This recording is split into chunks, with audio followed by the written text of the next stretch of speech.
উট প্রকৃতির এক বিস্ময়কর সৃষ্টি, যা আল্লাহ তাআলার অপার কুদরতকে স্পষ্টভাবে তুলে ধরে। উটের বিশেষ শারীরিক গঠন ও প্রতিকূল পরিবেশে টিকে থাকার ক্ষমতা শুধুই বৈজ্ঞানিক বিস্ময় নয়, বরং তা আল্লাহর নিদর্শনগুলোর একটি।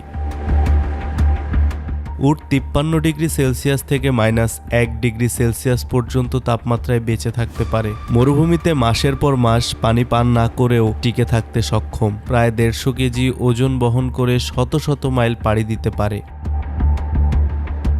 সাধারণ প্রাণীর মতো উটের শরীর অতিরিক্ত ঘাম ঝরিয়ে শীতল হয় না। উটের শরীরের তাপমাত্রা সকালে প্রায় 34 ডিগ্রি সেলসিয়াস থাকে এবং প্রখর তাপমাত্রায় বেড়ে 41 ডিগ্রি সেলসিয়াস পর্যন্ত পৌঁছায়। উট মাত্র 10 মিনিটে 130 লিটার পানি পান করতে পারে। উটের রক্তকণিকা বিশেষভাবে তৈরি, যা অতিরিক্ত পানি প্রবাহেও ক্ষতিগ্রস্ত হয় না।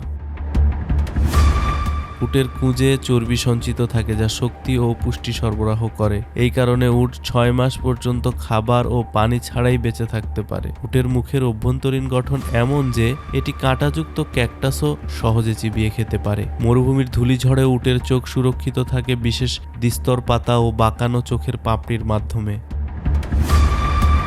আল্লাহ তাআলা কোরআনে উটের অসাধারণ বৈশিষ্ট্য তুলে ধরেছেন। আল্লাহ বলেন, তবে কি তারা উটের প্রতি দৃষ্টিপাত করে না, কিভাবে তা সৃষ্টি করা হয়েছে? সূরা আল গাশিয়া আয়াত 17।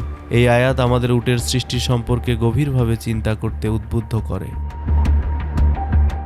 উট আল্লাহর এক বিস্ময়কর সৃষ্টি, যা মানুষের জীবনযাত্রায় গুরুত্বপূর্ণ ভূমিকা পালন করে। এর অসাধারণ সহনশীলতা ও বৈশিষ্ট্য কেবল বৈজ্ঞানিক বিস্ময়ের নয়, বরং আল্লাহর অসীম জ্ঞান ও শক্তির প্রমাণ। উট সম্পর্কে কোরআনে বর্ণিত উল্লেখ আমাদের আল্লাহর সৃষ্টির রহস্য নিয়ে চিন্তাভাবনা করতে শেখায়।